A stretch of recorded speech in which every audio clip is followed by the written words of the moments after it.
What'd you think of Nixon?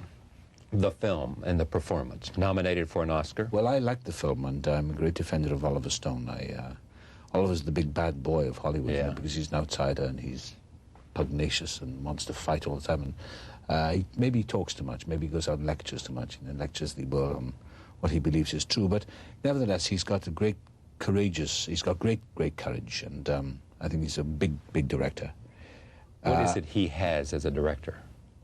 Tenacity, guts, power, daring. Yeah. And we got on well. And he's willing to run against the establishment as he sees it. And he challenged me, because I was going to turn it down. He said, well, he said, you can end up doing those boring Hungarian movies that you usually do, which nobody goes to see. So I got my bristles up, and I thought, take the chance, work with this. But did you say to him, why me? Well, yeah, sure. I said, why me? I said, you crazy? Yeah. Here I am, a lie-me. What do you want me for? Yeah. He said, because I think you can do it. He said, you're Welsh. And I said, what's that got to do with it? Yeah. He said, well, you're an outsider. He said, I've read some of your interviews. You felt like an outsider. He said, this is Nixon. He said, I believe you can do it. He said, be bold. So I thought, well, yeah. And I think it was the best professional experience I've had. It was a tough one. Why was it the best? Well, because I turned myself over to the whole situation, and so I was getting lazy. I was getting, you know, lying back a bit, thinking, well, you know. You had an Oscar. Everybody emerged in not only as talented, but also as bankable and the rest of the stuff. Right. And I was playing these men who were dead from the kneecaps up, like remains of the day and all that stuff, you know. So I thought, well, maybe I ought to do something that really is challenging and work with this monstrous man, you know, Oliver Stone. And I say that with affection, of course. Did you come away with a different impression of Nixon than you might have gone in with? Yeah, I think he was a remarkable man, an amazing man. I watched a lot of documentary footage and interviews and read a number of books. And I think he was a deeply complex and tragic, tenacious, tough political fighter. Dirty fighter, as we all know. But a fighter. Yeah. And I admire that in people. You know, people who fight and are ruthless. I like all that. Too. We're living in an age of such kind of double-faced hypocrisy about being polite, and we must all take especially in my country, back in England, we mustn't get out of line. But I think Nixon was one of those ruthless men who stood up to be counted, and he made a big mistake, some big mistakes. You don't make him much bigger than he did. No, he made a big one. Having to resign from his dream. And yet he came back in a way. He came back after the post-Watergate years.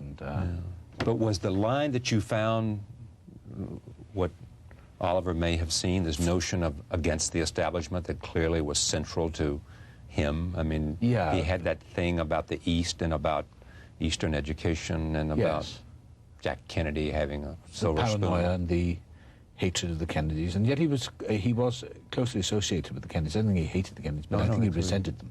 But he was closely associated with John Kennedy during the early part as a young senator.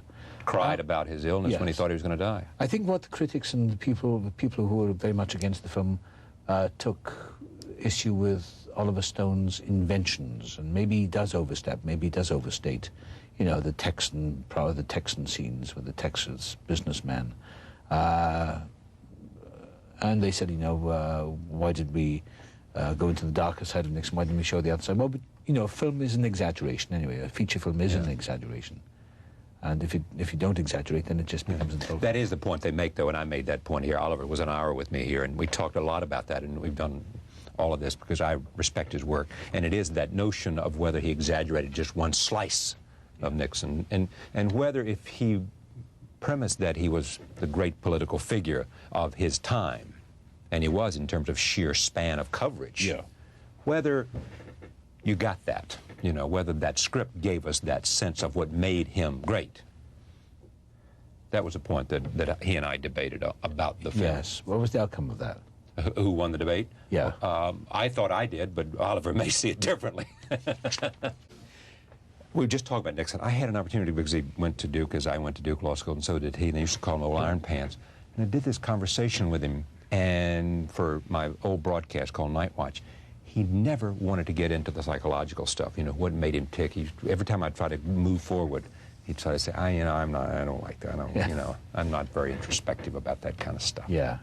I saw the David Frost interviews and the Frank Gannon interviews post-Watergate, and he was tough, and mercurial mind. I mean, the way he defended himself against David Foster is very penetrating. I mean, it's fascinating to watch. Frank Gannon knew him very well, so Yeah. I mean, I would assume those interviews might have been especially Yeah, they were pretty insightful. good, pretty close-up encounters with him, and very sympathetic, very touching interviews with Frank Gannon. So that was 1984. Right. Do you have any unfulfilled dreams?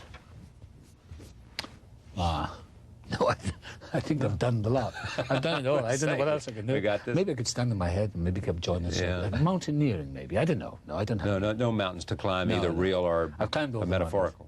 No, I'm just having the best time of my life now. At the back end of It my is life. the best time, though.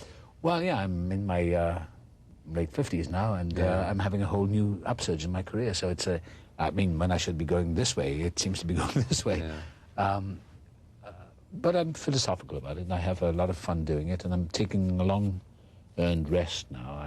After Picasso and Nixon, I think I didn't have a crack-up, but my back went out. I ended up in hospital in Los Angeles because I was so tired, and I trapped a nerve in my spine, and I've never known pain like that, so I went to a surgeon, and I went to... Are you okay now? Yeah. When you look at it and where you are now, and the Academy Award and these roles that one after the other now that you've come to, whether it's Remains of the Day or whether it's Nixon and the others, when you look at it, do you say it had to take the time it did, it took its own course and that's the way it ought to be?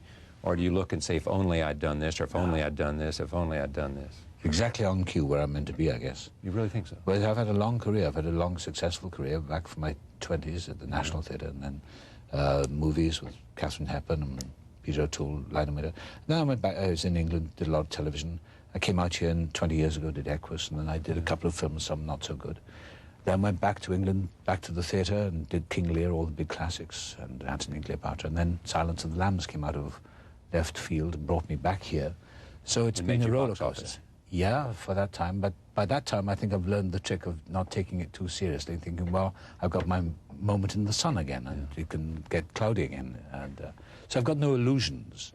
But at the moment, I'm enjoying a renaissance, I suppose. I'm about to do a David Mamet script, a movie called A Bookworm with Alec Baldwin, which I'm thrilled about. A wonderful actor, to work with him.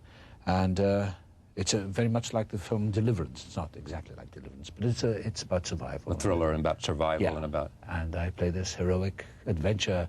It's a real action thriller, but a great script. Yeah. How do you choose now, when you're where you are now? Well, now I think I choose more carefully than I have done in the past. I mean, I used to just do anything that came up. If they gave me the telephone book, I'd do that, you know. So now I just, I'm a little more cagey Show me now. where I stand and I'll give you a performance. Yeah. Well, I feel a bit more secure in myself, so I don't have to rush at everything. Insecurity makes you jump at every part. But does security make you better as an actor, too? I mean, yeah. are you more sound in your instincts because you trust yourself more? Yes. The only thing about security, I think, is you have to guard against complacency. So that's why I worked with Oliver Stone when the opportunity came.